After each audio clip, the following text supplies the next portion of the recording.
I just wanted to say, can we please start? I think I will just lead. Good morning, everyone, and welcome. I am Tashila Hans, and I am the Silver Quills Coordinator alongside the lovely Elsaby, who is Director of Silver Quills.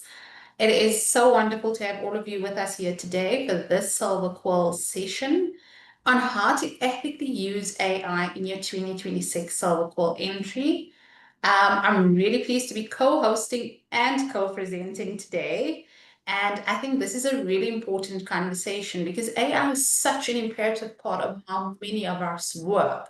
But I think using it well is about much more than simply knowing which tool to use and just using the tool. So today we're going to be looking at how AI can support your process in applying for Silver Quills, and it still protects your information, your evidence, your professional judgment, and ultimately we need to protect the integrity of our entries.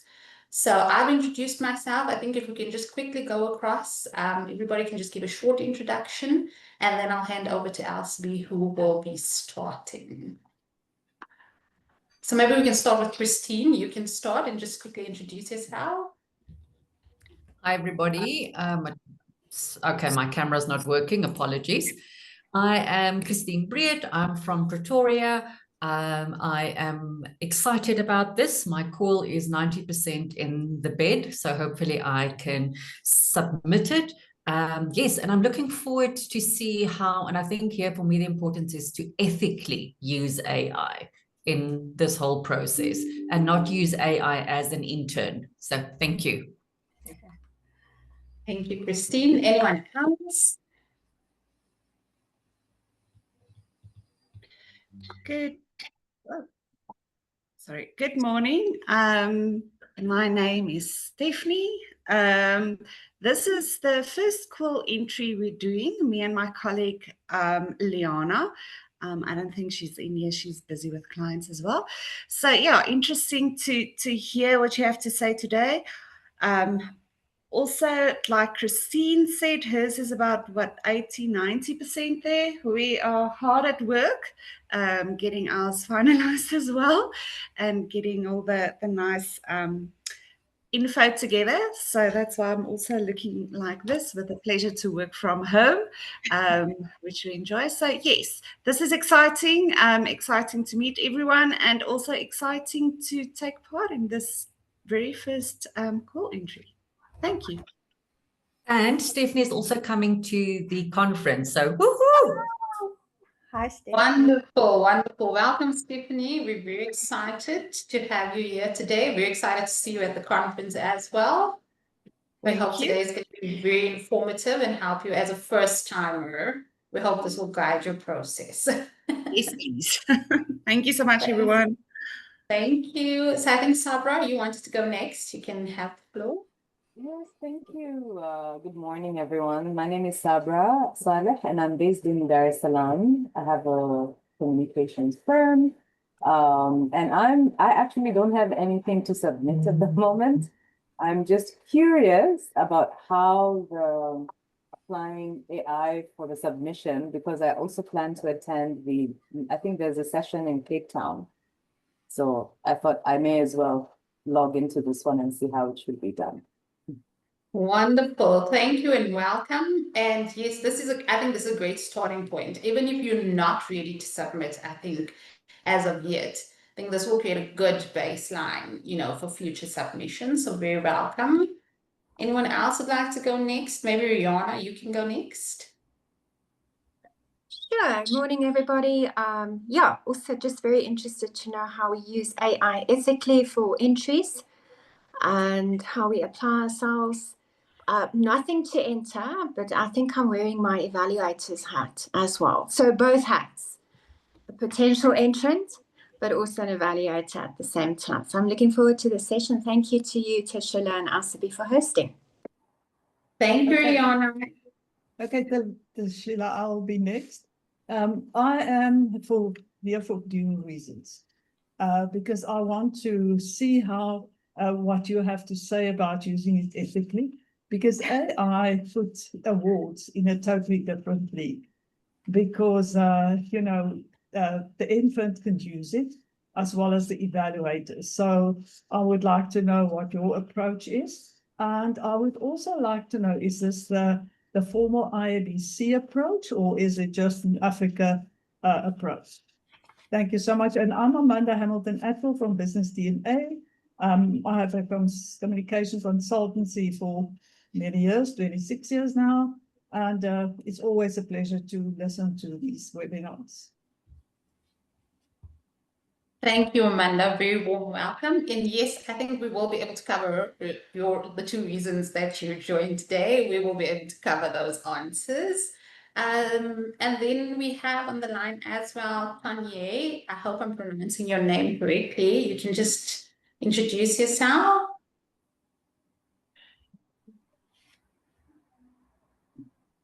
Okay, I think Tanya is maybe on mute still, and Tammy Holland. Tammy, you can maybe introduce yourself and then we can officially start.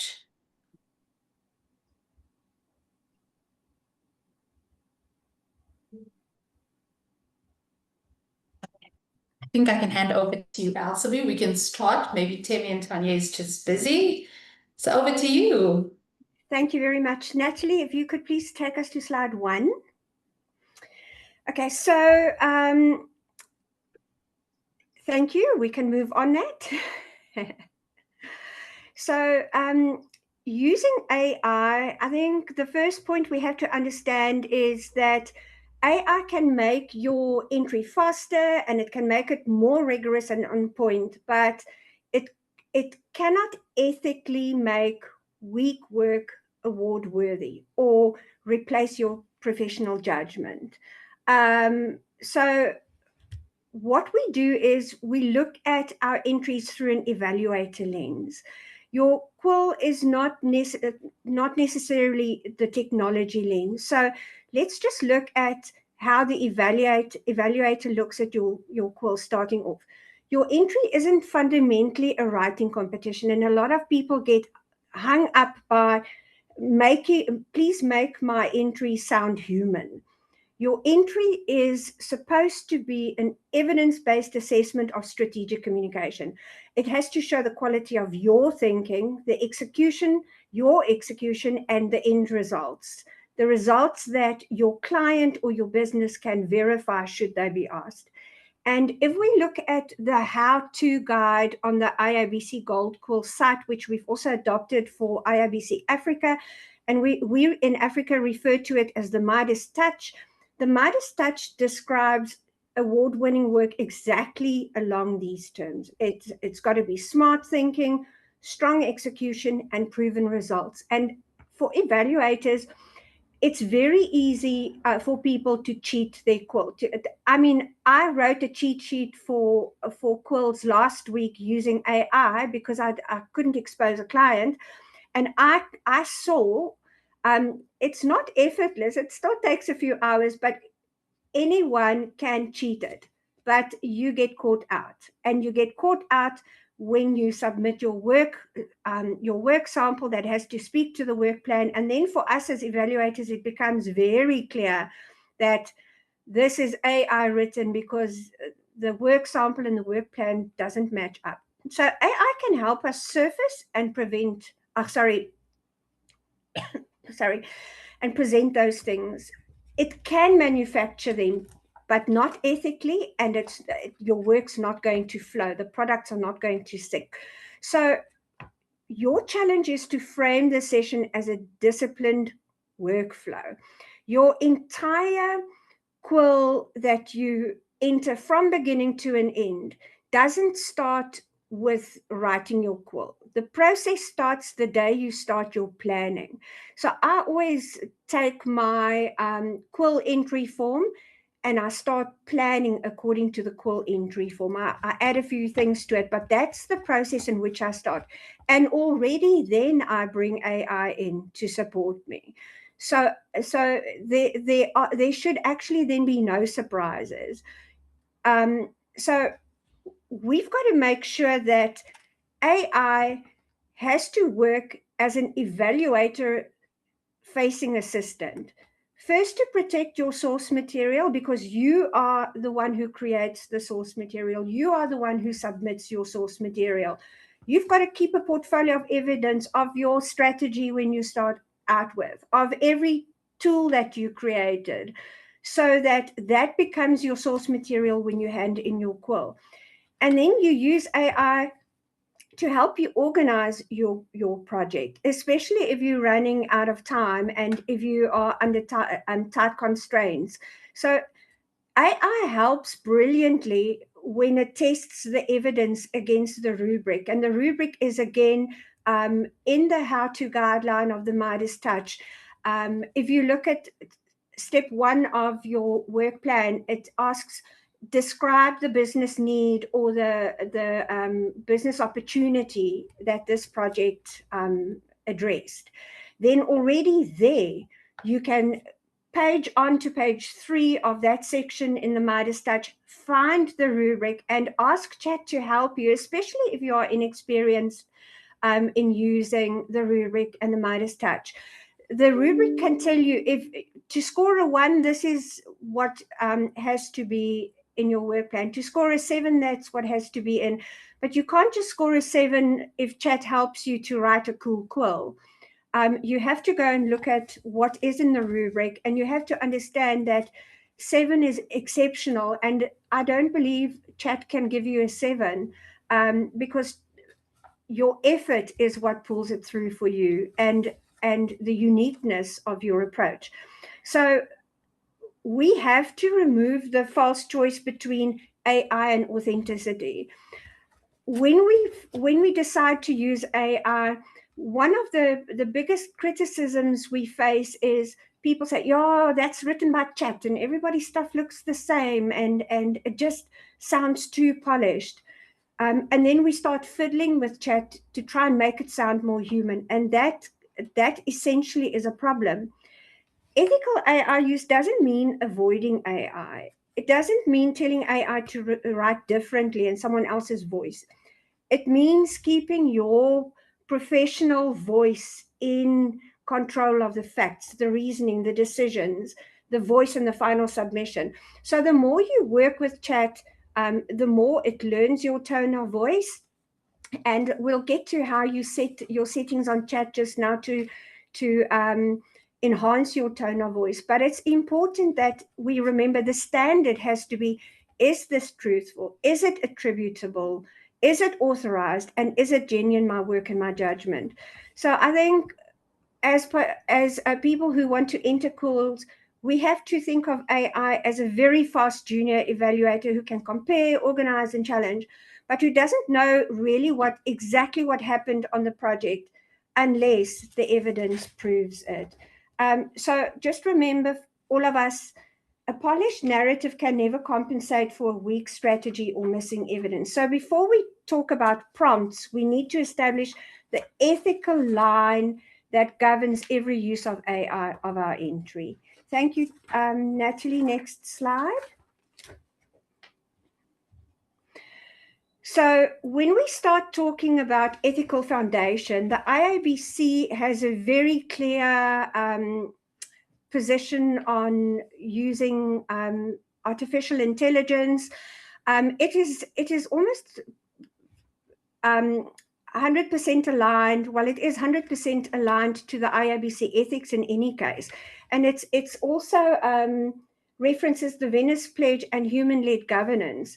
So what's important here is that the IABC's AI principles are not separate, a separate ethical universe. The IABC applies the existing code of ethics, what already existed in the AIBC for the past 80 years. It's not something new. We apply that same rigorous ethical approach to AI work, for example. It's actually the same as before AI in terms of ethics. So the familiar obligation must always be, we must be honest. We must communicate accurate information. We must protect confidential information. we must give proper credit and accept responsibility for what we put out into the world. And we're going to get to a security of the information that you put out in one of the next slides. So let's look a little bit about what we mean when we talk about human-led work.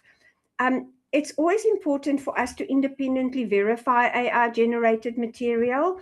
That includes the facts, the interpretations, the references, the attribution, and the originality. AI is not an authority, it lies to you.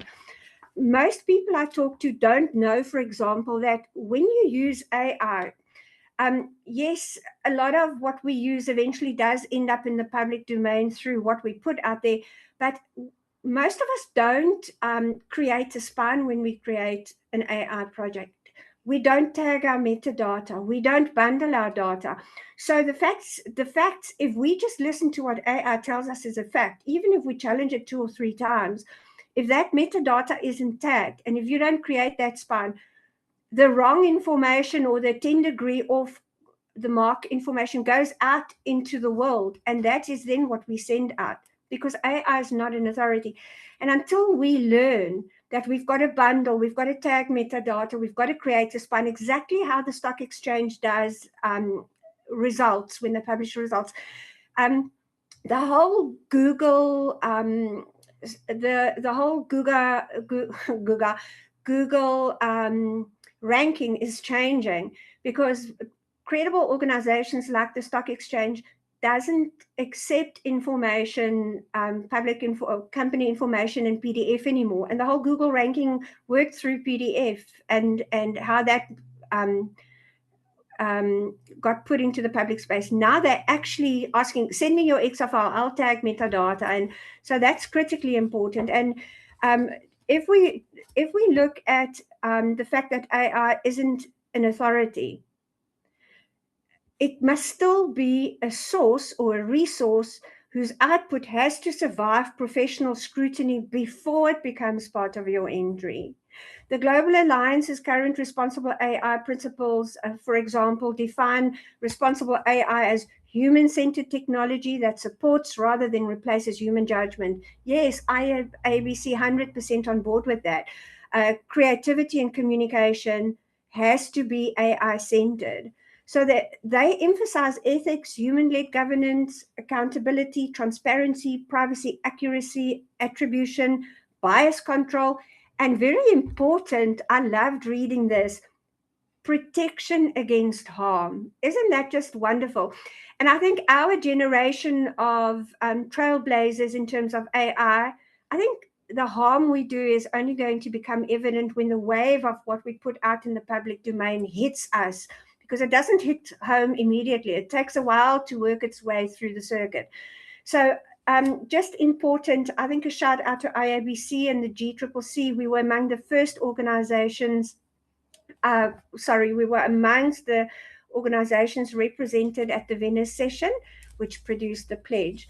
Then also critical, don't hide AI use. You've got to be upfront that you've used AI, and don't use AI to create a false impression of your own role in the project or in the strategy. It's not necessary. You don't have to show that you were the mastermind behind the squill for a project that you helped bring to life and that you could have been the project manager of. It's not going to make your contribution any less worthy. When you enter the Silver Quills, there is a disclosure clause that you have to complete.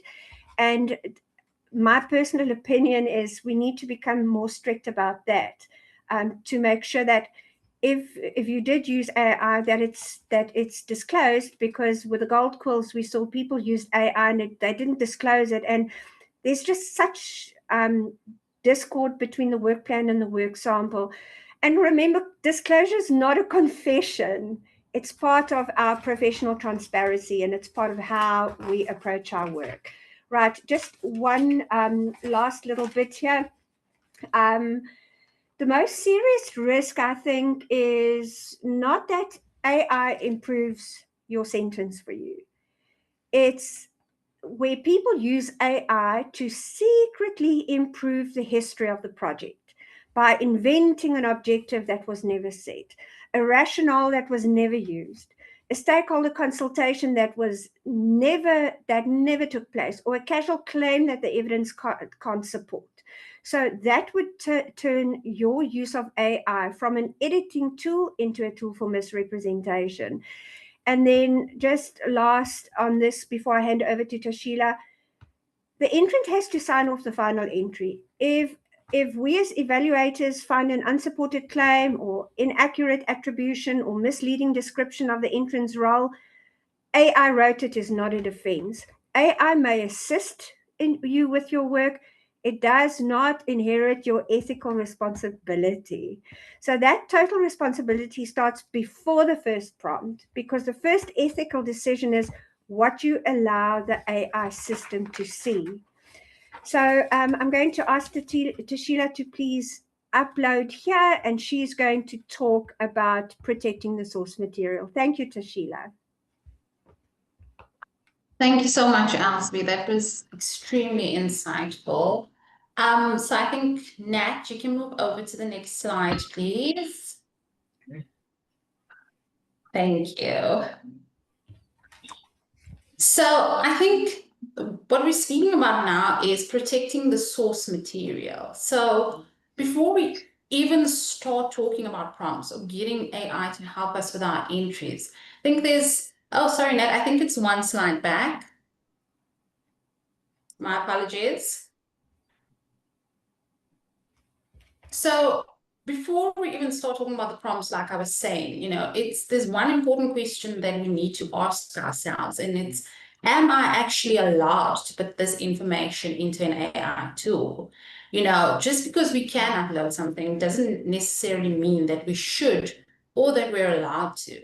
You're obviously representing an organization, and there's information that is possibly personal information. It could be clients' details, it could be pricing, it could be internal data, or anything proprietary. And once that information needs to be uploaded into AI for you to be able to produce the information for your silver coils, you need to kind of take a step back. So the safest approach, I would say, is start with permission and then minimize what you are sharing. So when you do have permission, work from a clean copy. Remove anything that doesn't actually need you, or that you don't need to get the information.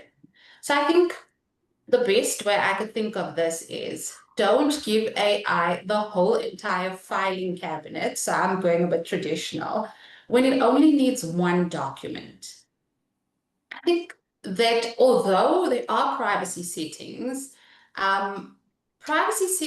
only reduce so much of risk, but they don't replace the professional judgment or permission. And it's that humanized factor that we keep, crossing when we speak about AI.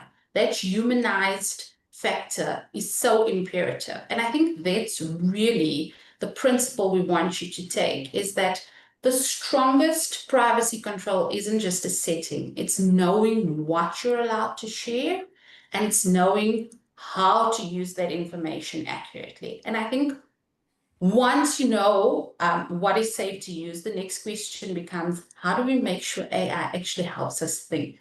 Rather than simply giving us confident-sounding answer and giving us all of the information. And that's it from my side. I'll hand back over to Elsie. Thank you.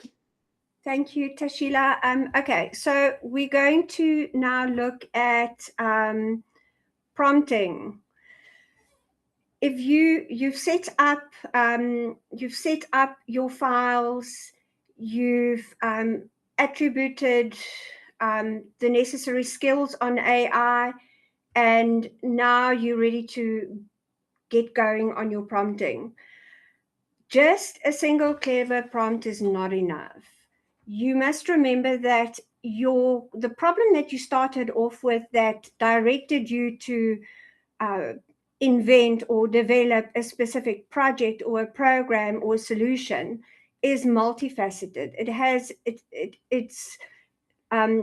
it's got so many levels to it. So just having one clever prompt and thinking that's going to pull it through is not enough. You need to think of what is the proper brief for yourself in putting this case study of yours on paper. You need to, and if you're going to use chat, you're going to have to tell it what are the rules that it has to abide by when it develops content for you. Which sources are authoritative? What may it infer? And what must it never invent? You can't leave it open to chat, because chat essentially is a liar. Chat turns around and satisfies and pleases you and makes you feel very good if you allow it to. And that's the exact opposite of what we're looking for. If we allow chat to run with our case study or our evidence that we're putting into our quill, then we are begging it to drift off course. So first come the Silver Quill rules, the score sheet, the 7-level criteria. These are the authority that you use. So I recommend upload all of those documents, and then Midas Touch. I then ask chat, I will say to it, I need you to act like an experienced IABC quill evaluator or moderator with 30 years experience in using IABC global best practice, and also consider the philosophy of Lester R. Potter, who is a communication guru globally and informs my work, and tell me what other expertise you would need to complete this quill. But first, go into the library and read the Midas Touch page by page and commit it to memory. It takes such a big effort to get your source material loaded and to get chat to actually align with where you're going and what you're going with, so that when you do need it, it's not raw, it's not coming in from the cold.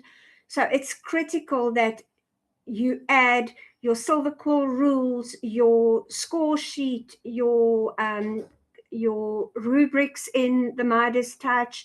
All of that has to be loaded, because if you are going to ask chat to help you with something, it has to think along those lines.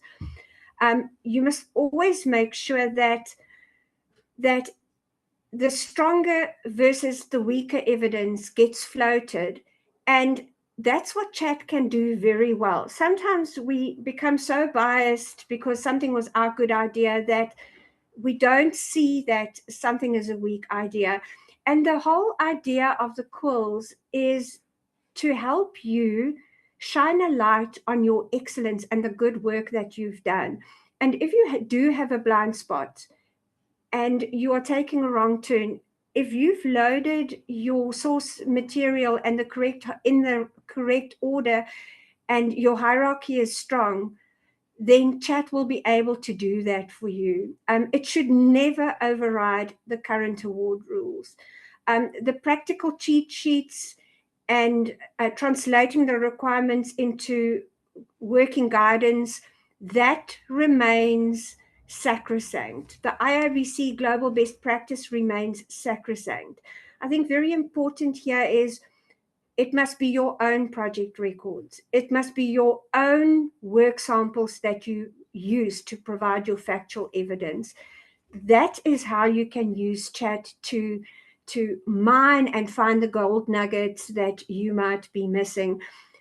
To enter a quill is not the easiest. Amanda always reminds us that to enter a silver quill is like playing for the Springboks, but to enter a gold quill is to go to the World Cup.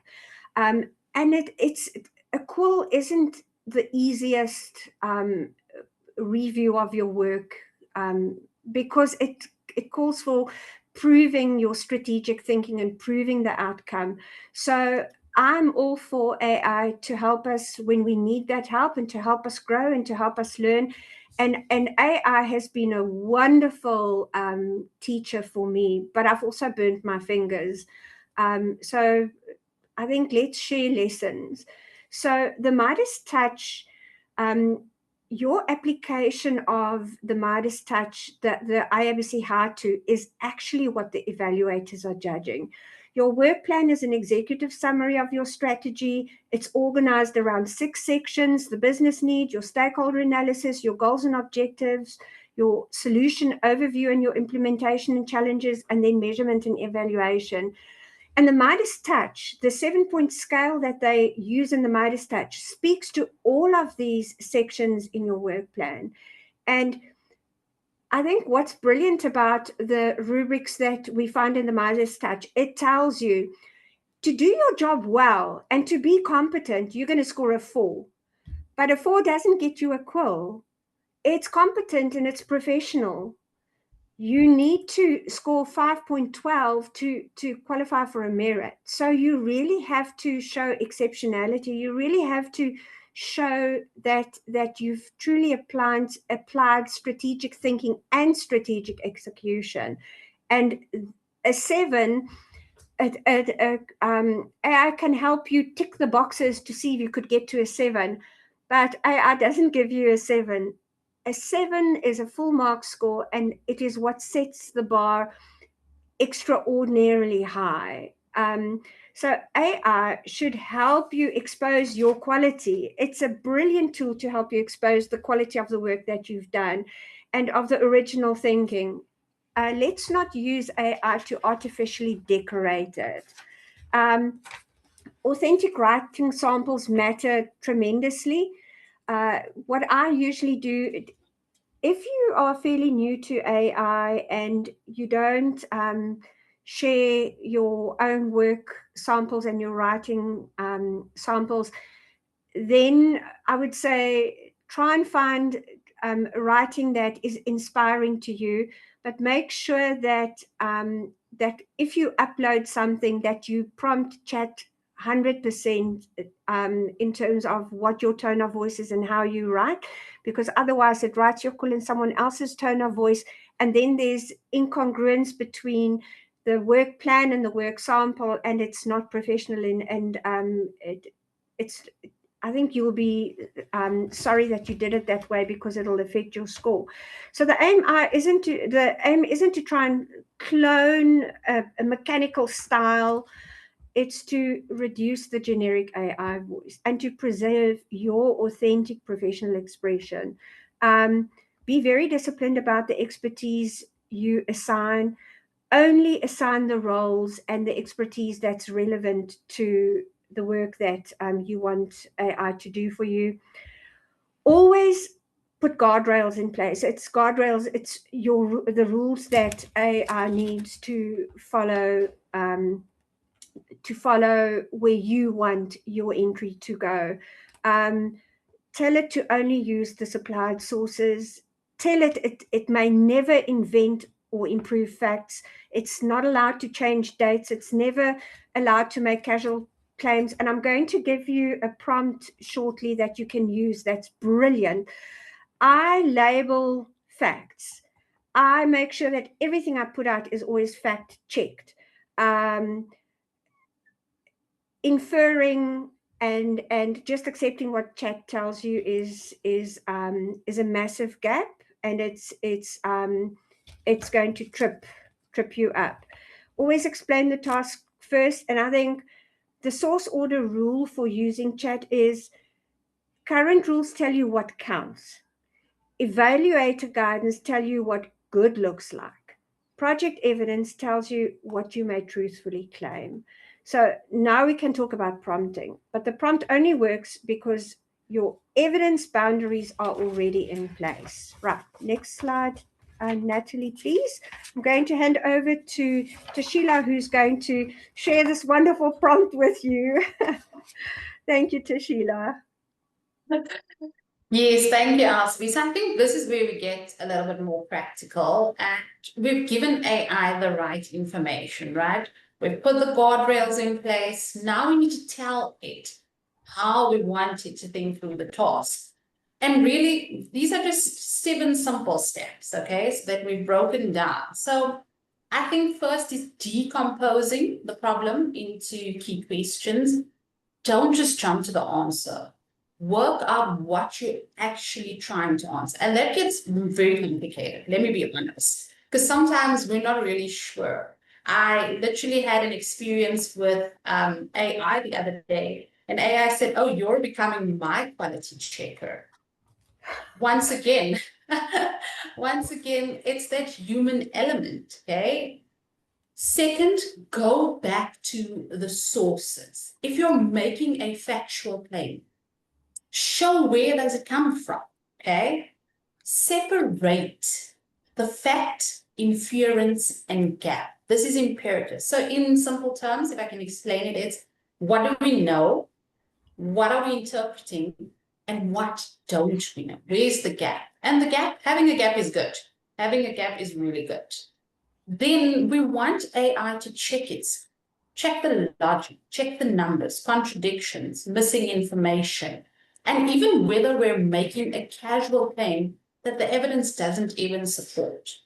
We also want AI to challenge us. So I think, don't just tell me what sounds good, but tell me what I'm overstating something, or where the evidence is weak. So kind of prompt AI to actually even test you and find out what you're saying. So like I'm saying, I became Chet's quality checker because I kept asking questions. I kept going back and saying, but this doesn't look right. Something seems missing. And if something is missing, don't fill in the blanks. So tell Chet, tell me something is missing. You don't just go ahead and fill in the blank. Notify me that something is missing. And I think finally, once you've gone through all of that, reassess the answer. Like, has anything changed? Is there anything that needs to be created? And then that leads, I think, to the big rule at the bottom of the slide, as you can see. AI should not invent, improve, or reverse engineer the story. Okay, so if your original project didn't have an objective, AI should not just be creating one because that is what you need. You need a business objective or the business opportunity, but there wasn't one. AI should not be creating one on your behalf. If you didn't measure an outcome, AI should not be manufacturing one. And if you can't prove that your communication strategy caused a result, AI can't simply write it as if it did.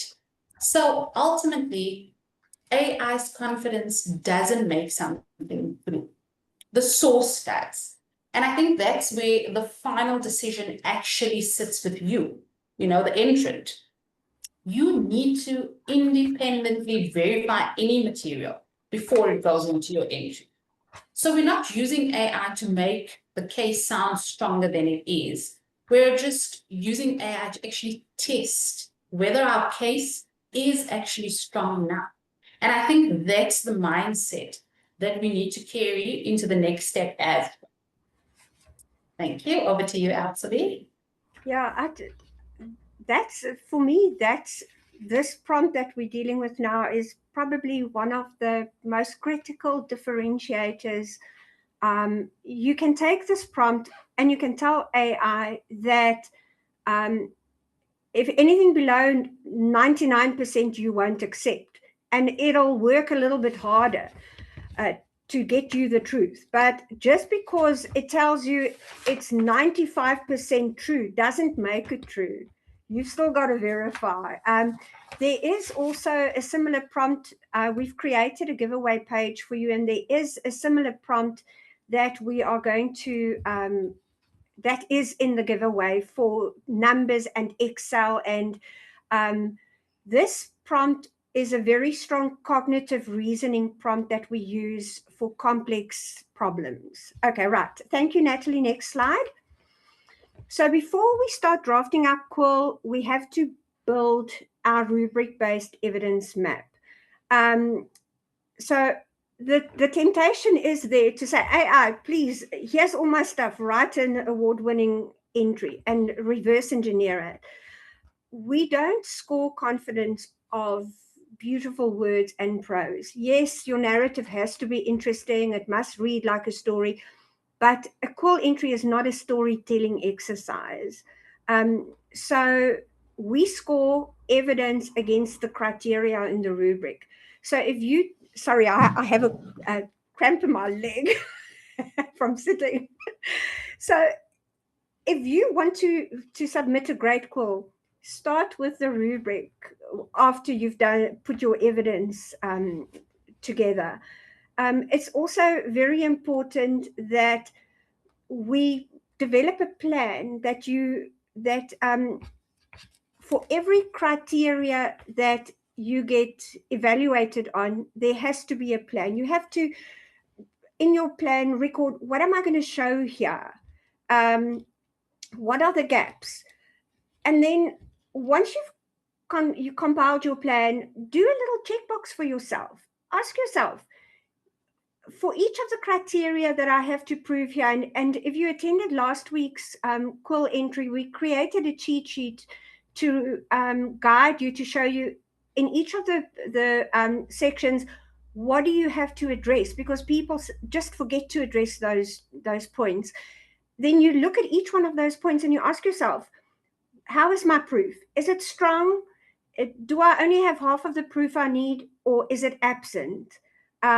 So then you can check your work samples again and you can fill the gaps.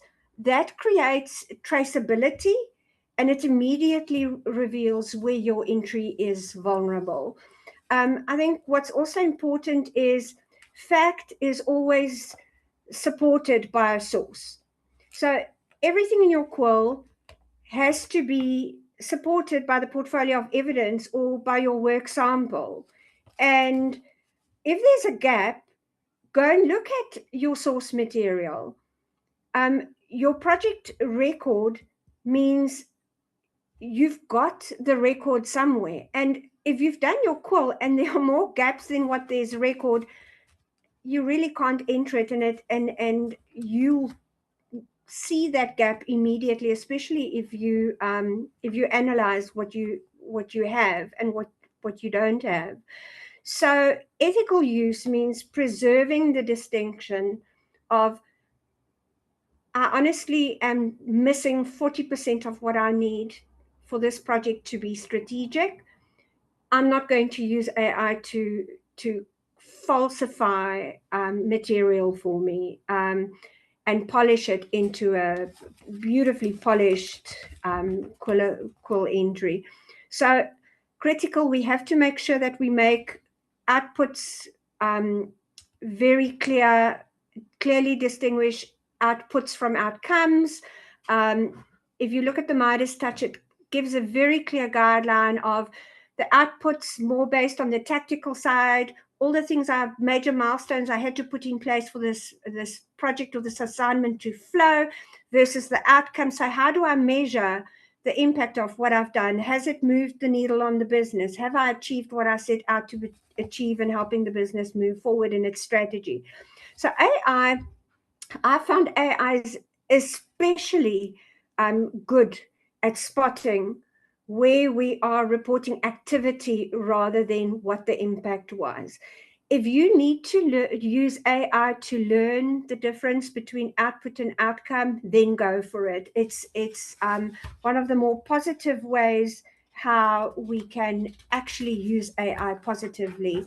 I think moving on to one of the biggest ethical red lines, if your project never had a documented objective and a rationale and approval or measurement approach, AI will likely flag that as a weakness.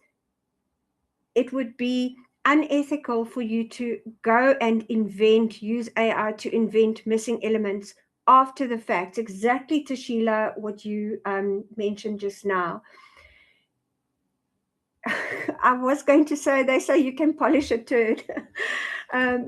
But it's going to be glaringly obvious when the evaluator gets to start evaluating your work sample. The gap is going to come through. And that gap is going to show the misrepresentation of the quality of your own professional work. So let's use chat to help us right from the beginning if we are uncertain and we need somebody to help us understand and interpret. Let's use it in the right way, because by the time you get to your quill, you're not going to have any trouble proving what you've done. Sometimes the most ethical and strategically intelligent decision is to qualify a claim or to not enter a project. I think the last thing that any one of us as communicators in professional careers want to happen to us is to be pointed out as an unethical practitioner. I think that would be the end of our career, or of my or your career, if that happened. I think also just again, just about the rubrics and AI, the rubrics, the 7-point scale to excellence. A 7 is not created by using a more sophisticated prompt. The Midas touch, or the IABC How to Document, describes a 7, a full score, as outstanding work, really extraordinary, insightful. So AI, the purpose is use AI to help the evaluator see your exceptional work clearly. It's not to simulate anything exceptional that didn't happen. I think the evidence map is the integrity gate. If your project can't support the claim, better prose or better narrative and better storytelling later is not going to make your quill legitimate. So once the evaluator finishes with evaluating the work plan, they say, okay, show me the proof. So let's quickly have a look. I don't want us to run out of time. We've got 10 slides. We're at slide 7. I'm quickly going to talk about the work sample. So the evaluator has now looked at your work plan, and now your work sample has to reflect what you had in the work plan. So here, your work sample, the objective is to make every material claim independently provable. So we've got to connect the written strategic story to authentic, representative evidence in our work sample. And then we've got to set up the practical evidence of how AI should handle that proof. So by the time AI gets to helping you with your work sample, your entire pack is already loaded. It's already worked through your work plan. It understands your logic. It understands what this project was about. Now we have to look at the evaluator reality. So now put on your lens, your glasses, and have a look at what the evaluator is going through. So when we evaluate divisions 1, 2, and 3, which is communication, research, communication, training, and communication management, the work sample carries half of the score. So 50% for the work plan, and then 50% your portfolio of evidence or your work sample has to prove what you boasted about in your work plan. So your work plan and your work samples are scored separately, but they are interdependent. The plan tells the strategic story, and the samples allow the evaluator to test whether that story is true. So the Midas touch explains our samples as portfolios. It's not an archive. You've got to understand that your evaluator has 45 minutes. So if you need help, if you're somebody who battles to distill stuff, I am, unfortunately, AI is very good at helping you find the proof across your entire project, your research, your planning, your implementation, your measurement, and it can help you distill that into a sharp proof point, into maybe a PowerPoint slide with 5 slides that proves most of those things, rather than throwing more files at the evaluator, because more doesn't necessarily mean stronger evidence. I find it very valuable because it helps me with curated, legible, well-labeled proof, and that makes it easier for the evaluator. Always make sure that your work is labeled. that the claims in the work plan speak to what you show in the work sample. That's what AI helps us. And then walk the 4 evaluator lenses as questions. Ask yourself first, does the execution fit the audience needs and preferences? Ask AI to help you with that as an external advisor. Does the work I've delivered, ask AI to act as someone reading as an evaluator who's just reading your quill for the first time, your entry. Ask it, as a first-time reader, does this work visibly align with the business need? Ask it to independently crit what you're giving it to read. Ask it, do you regard my execution as professionally strong with the available resources I had? Ask it as an independent external person, because it'll understand where you're coming from, because it has committed the Midas touch to memory. And ask Chat or Claude or whatever you're using to force you to show them the proof. If you can't show them the proof of the statements that you are trying to demonstrate, ask it to help you find the proof in your evidence, in your whole portfolio that you are presenting on your work sample side. So AI can help you present the case more clearly, but only your evidence can make the case stronger. And ask AI to help you find the evidence and to put it in the right chronological or sequence that it needs to be to make your entry stronger. So let's see what happens when we give AI a generic award prompts versus an evidence-bound one. That takes us, I think, Tashila, is that you or is that me? Natalie, I think next. that's still you, Elsaby. I'm Okay. closing off. So, what's critical about making your work plan claims provable is that we've now moved away from the prompting. If the prompting was on point, this is where we see the proof. So this is the moment where what we boasted about becomes very visible and where people actually take a walk down your memory lane. So the same underlying project can produce either an evaluator ready wording or misleading award claim, depending on the permission that we give our AI. So it's not about which AI writes better. It's about which workflow that we're putting into AI is actually protecting the truth that we are putting out there. Make sure that you give AI the right instruction. If we look at point 2, using only the approved work plan and our work samples, you've got to curate the portfolio yourself. In your planning stage, select representative proof, and that's what you upload to Chat, not necessarily the volume. Your work sample in your first 3 categories, your work sample is 50% of the score. So take note of the evaluator lenses. And this is what we forget and where we can ask AI to help us keep tabs on what we're doing. So once AI has helped you, strengthened clarity, and your case exists in your workflow, your proof is not in your approved source pack. AI has no ethical authority to place something in that source pack if it's not already in the source pack.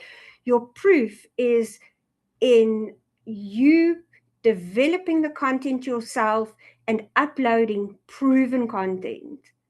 So once AI has helped us draft within those boundaries, then you change its role again from a drafting assistant to a skeptical evaluator.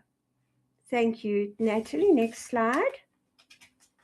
Right, Tashila, can you take us through slide 9, please? Oh, this is still you. Slide 8, actually. I'm slide 10. Okay. So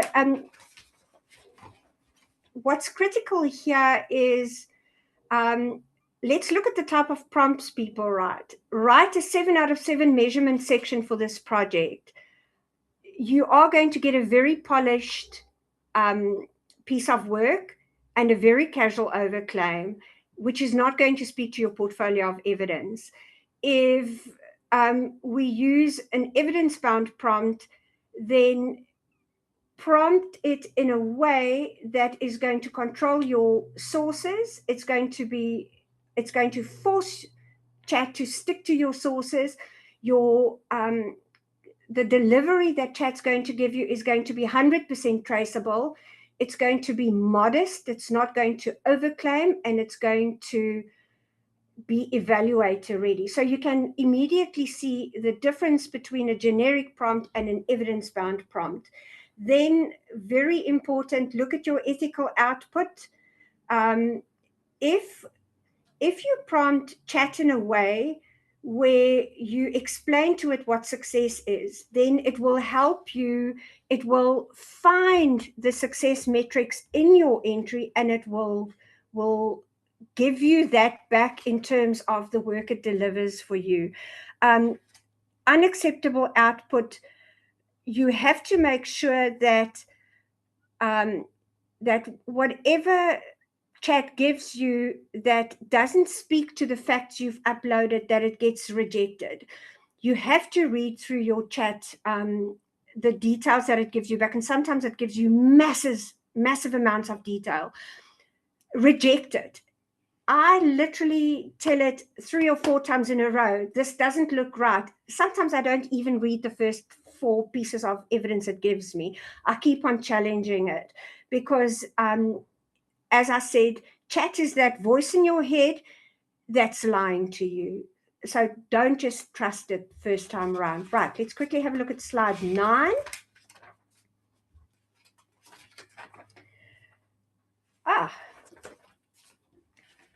Pressure test before you submit.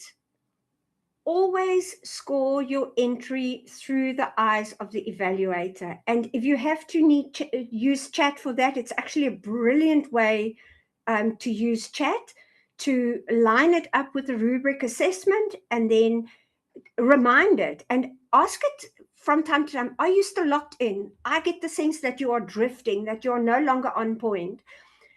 It'll immediately tell you, yes, I'm still locked in. Here's the expertise I'm using. I'm not drifting. So remind it again when you get to the stage that it has to be locked in a certain set of expertise. Make sure that you've got the right expertise, that you've given it the right authority and expertise, and then tell it, score me through the lens of an evaluator who's got a critical evaluator who's got 15 or 20 years experience evaluating gold quills. Use the IABC Midas Touch to crit me. So that's a very good starting point.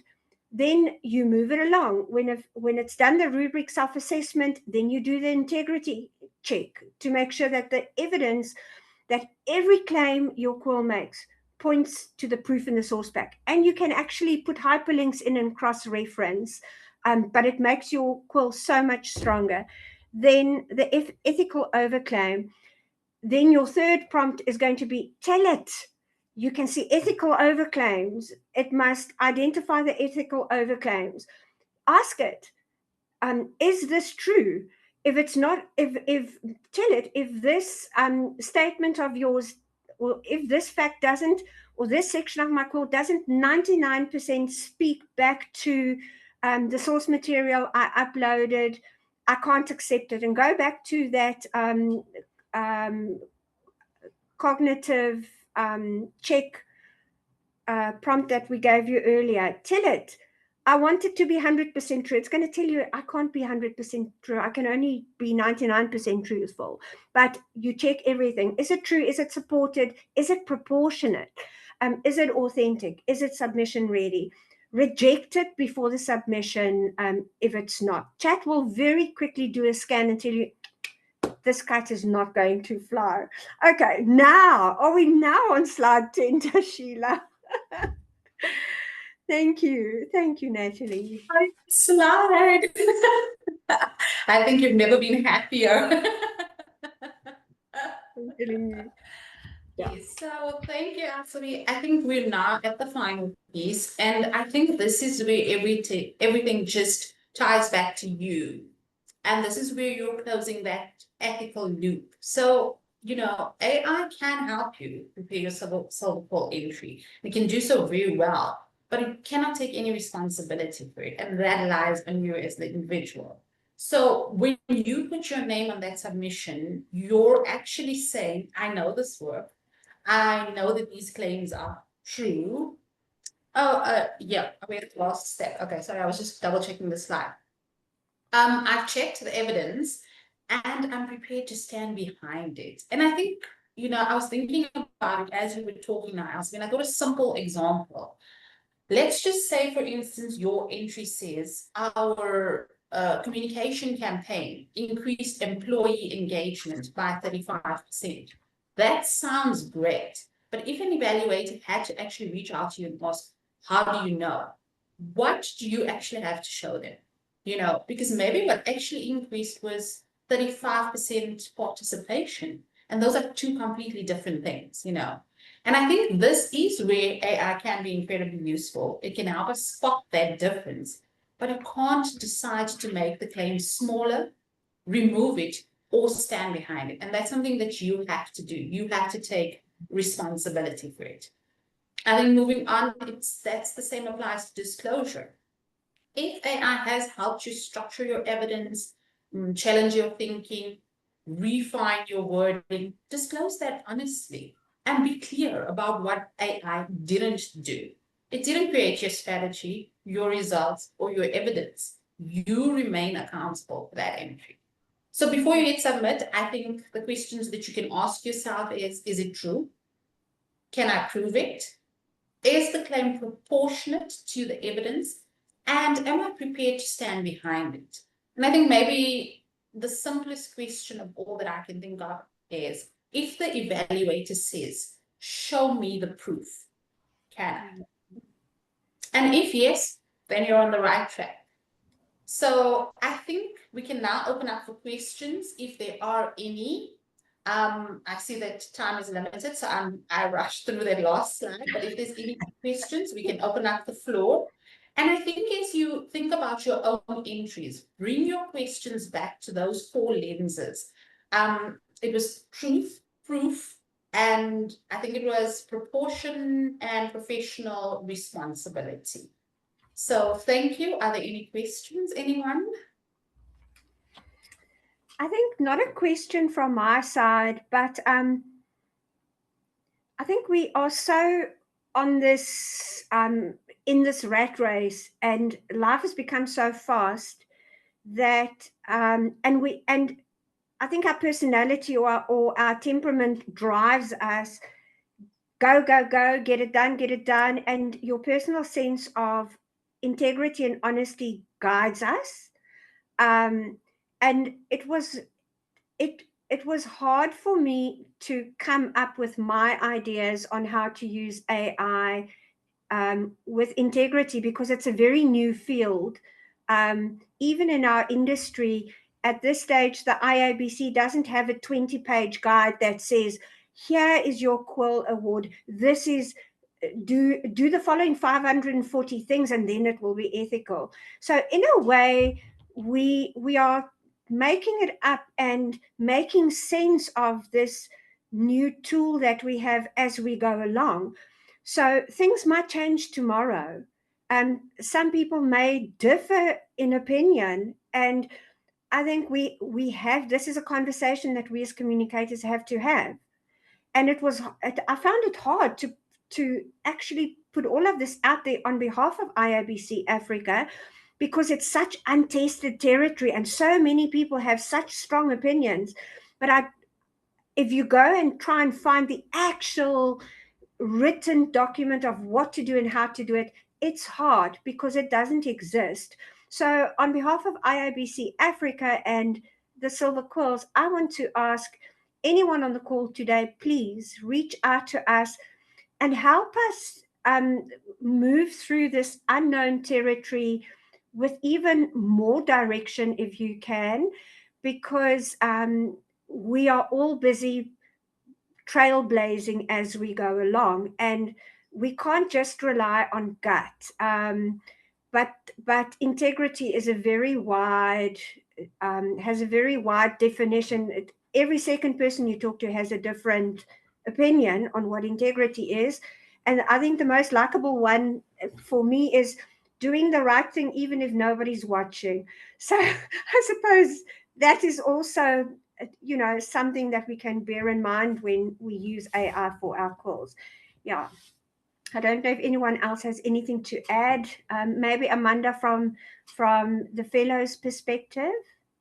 I know the IABC fellows have been having this conversation rigorously lately.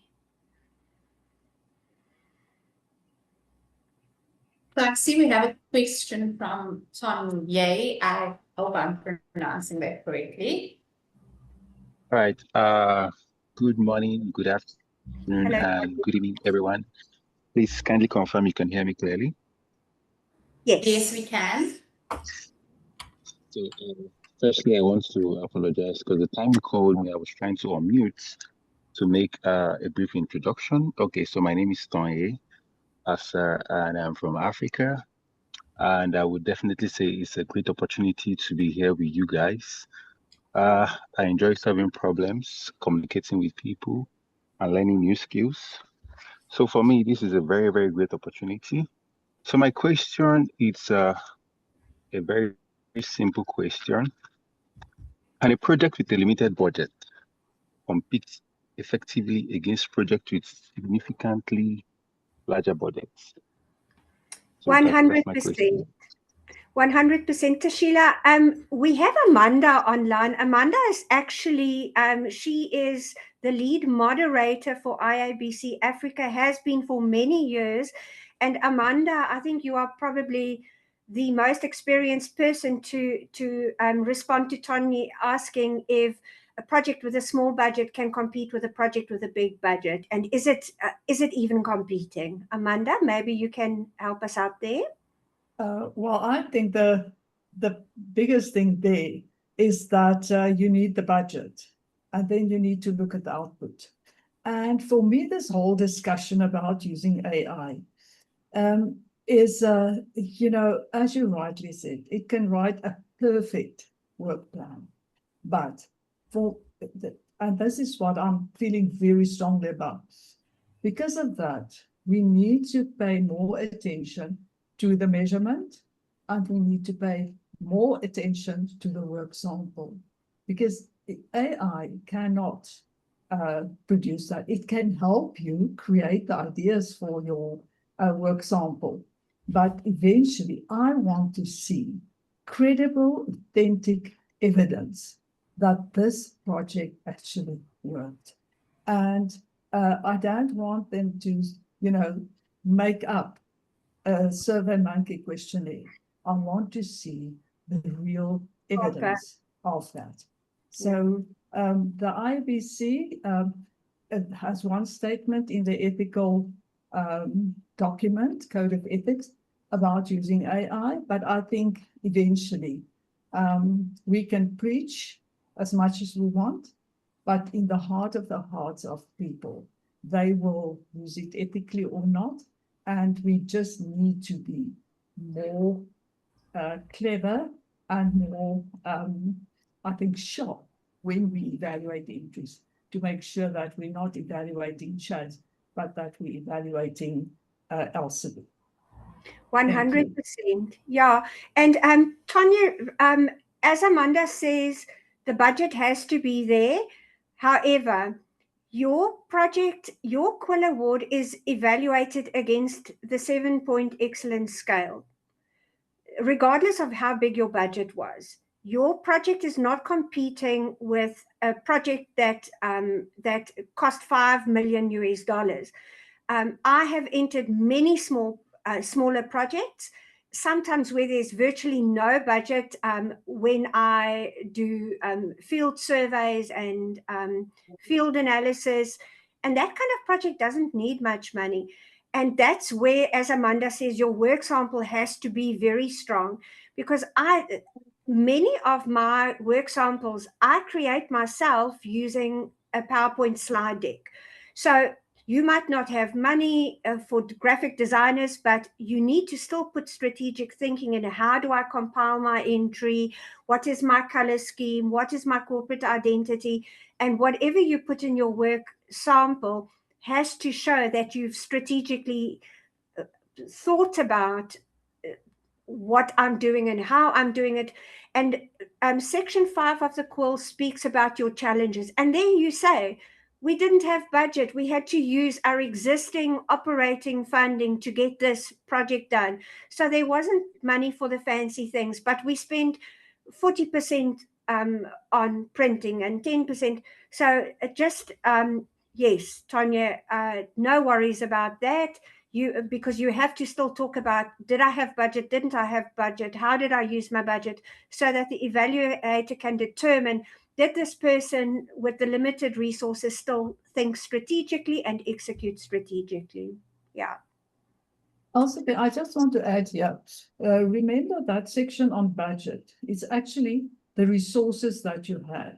So if you don't have 1,000 rand, it's fine, state that up front. Yes. But you had 5 people working with you, or it was just you that had to do it, and you spent 75% of your time for 2 weeks on this project.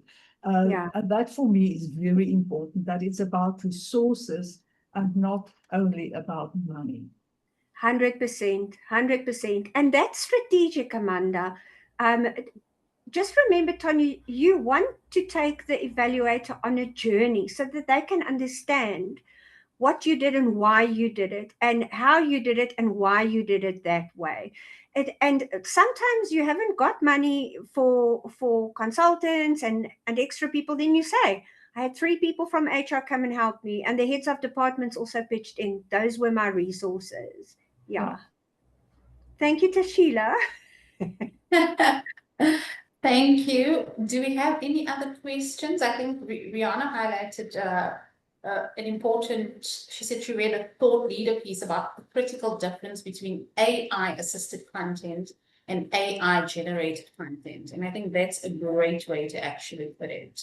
So I'm not sure if we have any other questions. Anybody else? No. No. Okay, then I think if there's anything else you want to add, Elsabe, are you good? Oh, I'm good now. I had a cramp. Okay. Well, then we'd like to thank everybody for joining us today. Thank you for your time. We will share the recording and any supporting documents, and we hope to see many call entries coming through. Thank you, everyone. Have a lovely afternoon.